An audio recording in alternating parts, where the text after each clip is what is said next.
one of the main reasons I chose HSE Moscow, it is one of the main centers of research in my field of research, that's algorithmic information theory. Randomness is an important resource in theoretical computer science. So that is, along the way, if you move across different countries, you actually gather a lot of such specialized knowledge.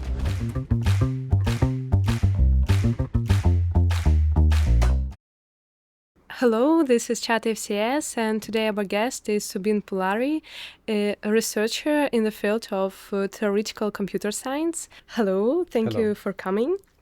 And my first question is, could you tell us a bit about your academic journey that led you to pursue a PhD at IIT Kanpur? Yes. So I started my academic journey during my bachelor's degree, which I did in NIT Calicut, which is an institute in the southern part of India. And during this time, so there were many faculty there who was working in theoretical computer science. And at this time, I got an interest in theoretical computer science. So that's when I actually started my journey in theoretical computer science. And due to this, I applied for PhD programs in various institutes in India, which had a faculty in theoretical computer science, and that's how I reached IIT Kanpur. Mm-hmm. Yeah, and so there my advisor was Satyadev Nandakumar, who is a researcher in algorithmic information theory, and after my PhD, so I further pursued it in my postdoc in University of Bordeaux, and I'm still continuing my research in theoretical computer science here in HSE Moscow. Yeah.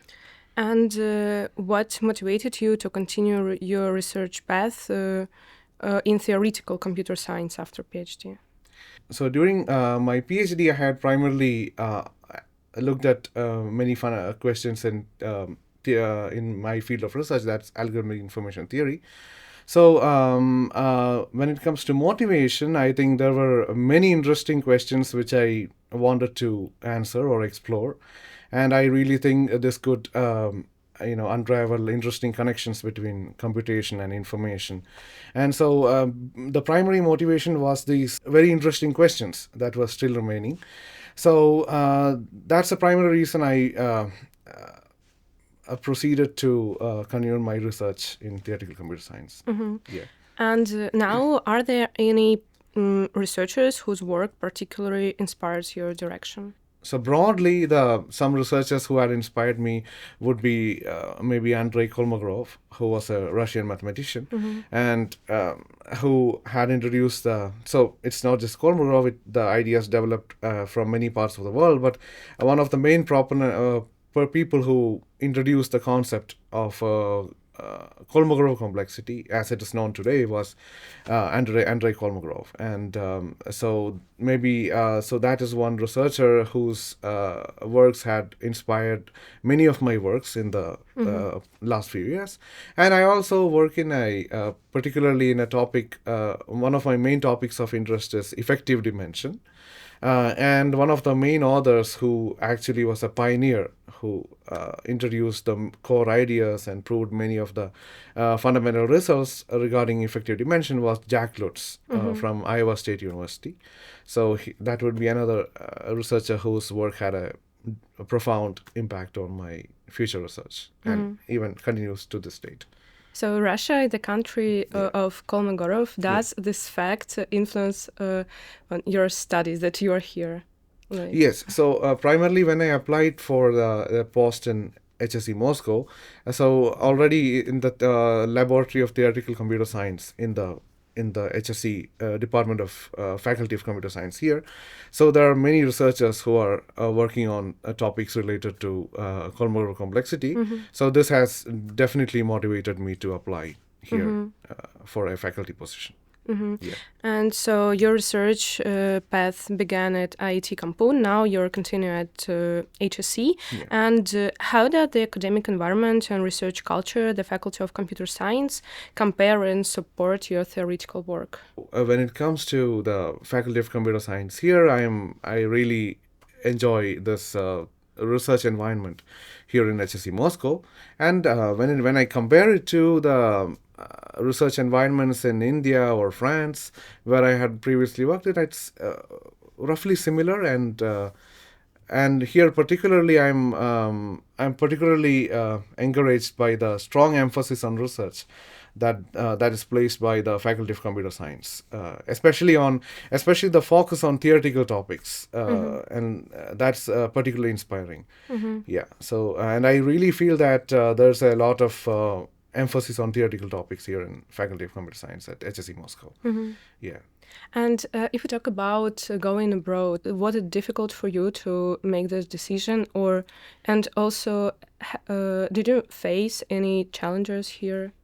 When I'm talking about my transitioning to the position in Russia, it was it was actually fine because there was a lot of support I received from the HSE administration, and particularly the International Faculty Support Center, who had helped me a lot during my transition from France to Russia. And due to that, it was, I must say, quite easy, and I did not face any significant difficulty. But living here, there are a bit of cultural aspects which I'm still trying to, understand, and but it's quite interesting. But I wouldn't call it difficult. But it was, yeah. So I'm still understanding the various cultural aspects of living in Russia. Yeah. So. Yeah. And now in Moscow, do you have some favorite places here? Well, I certainly enjoy the city center, the parts around the Kremlin, and the various museums and all that. So even with my wife, we've been visiting almost all the galleries, like the Trotikov Gallery and all that. So we certainly like the cultural, the artistic, background, those kind of places in Russia, especially around Moscow. Yeah. And if we talk about food, is it comfort for you to eat food here? Is it okay? Yeah, it's particularly fine because there are a lot of options available. There are all kind of restaurants and different cuisines available. So I don't particularly face any difficulty. Yeah. Oh, okay. Let's return to your research. You have published several papers. Yes. Is there one publication that you think that it is the most important for you? Yeah, there are at least a few such publications, but one publication that I'm particularly proud about is there was a work on real numbers which are equally compressible in every base. So this was completed around 2023, I guess, and its conference publication was in 2023, and it later got into a journal in 2025. So this work is particularly interesting because it answered an important open question, which remained open for several years, regarding real numbers whose information content in different bases, like a binary representation or the base 10 representation or the base 6 representation, remain the same. So roughly this is interesting because it kind of says that irrespective of the base of representation of a real number, there are numbers whose rate of information can be any prescribed rate of information that you want in different bases. So this actually answered something stronger than an open question which Jack Lutz had posed around 2012. So so this is I think one of the most interesting works in my repertoire of papers I published. Yeah. And could you also tell a bit about the research you're working at now? So these days, primarily, I have several broad programs I'm exploring. So there are certain questions related to a finite state version of effective dimension. This is called the finite state dimension. So it's like a notion of randomness or information that is studied using finite state automata. So I am exploring a few questions related to that.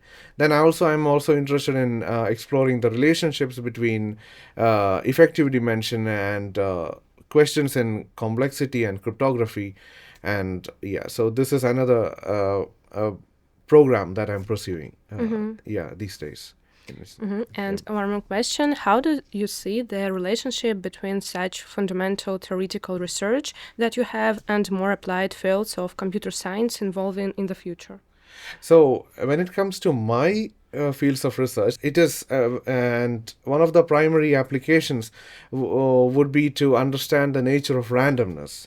So randomness is a important resource in theoretical computer science. So there's a large fields concentrated around randomized algorithms and pseudo randomness and all that. So because these are different ways in which you can. So there are really difficult problems that people are trying to solve in theoretical computer science, and there are reasons to believe that several of these problems are actually quite difficult, that we cannot solve many of them in efficient polynomial time.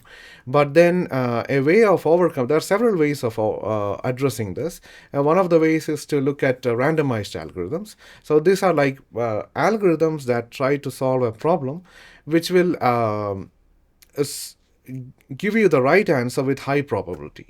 So if you run it, it won't always give you the right answer, but with very high chance, you are going to get the right answer. So there are randomized algorithms which can simplify many hard questions. So at the basis of all this, there's this question of what we fundamentally mean by a random sequence or random data. So that is what we are trying to understand in algorithmic information theory, one of the aspects of the field. And so one of the major applications for these days and the future would be to fundamentally address the question of what randomness means and how can we produce random bits, and if you have a source of randomness, can we study how random it is, etc. So that would be one aspect. And these days another interesting application that we can talk about is the connection to various aspects in cryptography. For example, there's this developing field called metacomplexity, which tries to address the complexity of computing concepts like Kolmogorov complexity. And with this, there are several interesting works that happened in the past few years, which actually showed deep connections to concepts in cryptography like one-way functions and all this, which are the basis of security in modern computing, and so that would be another direction in which my studies could be applied to. All this is about your researches, but what about your free time? What do you usually do when you do not have to do your research? So in my free time, I enjoy watching films, mostly like classic films, or I also enjoy thrillers and all that. And I also enjoy reading nonfiction, primarily around history of ideas or history of science. So that would be, that's how I mostly spend my free time. And do you see now your path in 10 years? Could you predict how will it look like in 10 years? So in the next 10 years, I see myself advancing. I would like to advance understanding of regarding many fundamental questions in my field, and possibly contribute to advancing them. And also, when it comes to teaching and mentorship, I also would like to mentor or several new researchers who are interested in pursuing research in theoretical computer science, and inspire them to pursue a future in academia. One more question about your experience in living in different countries. What have been the main challenge of building a research career across different countries? What are the biggest challenge for you? When it comes to the research career, maybe especially when I compare to like the research environment in the departments, I wouldn't say there's too much of a difference. It has been quite similar in, I think, the environment I have here in HSE, in many ways is comparable to what I had in France, for example. So for me, one of the primary challenges has been like there's an initial period when I move to a place where I have to understand the subtle differences in the procedures, and like there are a little bit of differences in the administrative structure and all that. So that is maybe one of the challenges. But other than that, when it comes to the research environment, it's quite similar, and I wouldn't say it was particularly difficult in any way. So now you feel comfortable here, Yes. yeah? Yes. After, Yeah. okay. And what advice would you give to a young PhD student who just starting their journey? So if it's about like a when I consider a PhD student who is trying to start their journey in theoretical computer science, for example, what I would really tell them is to concentrate on, like, getting the most fundamental topics very clear, and ask like the very basic questions, and make sure you are actually very clear about them. And so this kind of a strong fundamental understanding of topics is very important, even many years after you have done your research. So I think doing that, and asking like basic questions like, why am I studying this kind of a topic? What is the basic use? Why do we need this definition? Or why do we need this kind of a theorem? And really understanding why it is actually a useful tool would be beneficial even many years later. So I think I had some of the very stupid questions I had asked many years ago is, I kind of understand now that they were actually quite important. So that would be one advice I can give. Yeah.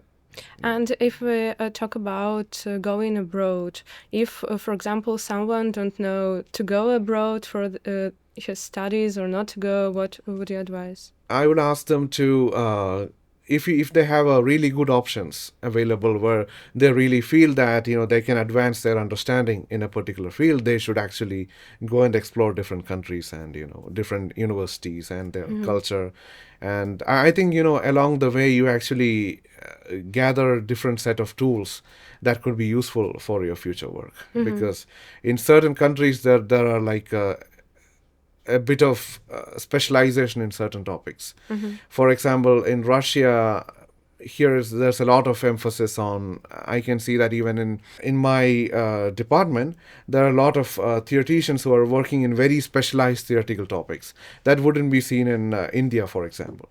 So that is along the way, when if you move across different countries, you actually gather a lot of such specialized knowledge, which I think is valuable. Yeah. And also, how did you choose this university in Russia? Did you have some other options? So I was looking for options across the world, and the one of the main reasons I chose HSE Moscow, as I had indicated in my one of my previous answers, is like the HSE Moscow had a good background, and it is one of the main centers of research in my field of research. That's algorithmic information theory. So there's Professor Nikolai Vereshchagin in the Laboratory of Theoretical Computer Science, and there's my colleague Professor Bruno Bavens, also in the Faculty of Computer Science, both of whom are established researchers in my field or related fields. So that is definitely one of the main things that motivated me to seriously consider HSC, and yeah, that's the reason. Yeah. Okay, thank you. And now it's time for our quick questions. Yeah. You can say just the first thing that go to your mind. Yeah. And the first question is, what book are you currently reading? So currently I'm reading a book called His Master's Voice by Stanislaw Lem. So yeah, that's like a science fiction. Yeah. What is your favorite city? My favorite city, I mean, I think the most beautiful city I've seen was Istanbul in Turkey. So, and among the cities I lived in, Moscow would definitely be one of the good cities. And I also liked Paris. Yeah, it was. So I briefly visited Paris many times, and so maybe that's another city. Yeah. What is your favorite activity after a long day? Favorite activity as maybe like watching a good movie, or I also follow many YouTube channels and all that. So that would be, yeah. A dish you miss from home? A dish. So, for example, in India we have this. There's a dish called the biryani, which is like So that it's like a pulao basically, but it's a more Indian version of it. But it tastes quite different. So maybe that's a dish I miss from home. What is your idea of happiness? My idea of happiness is to have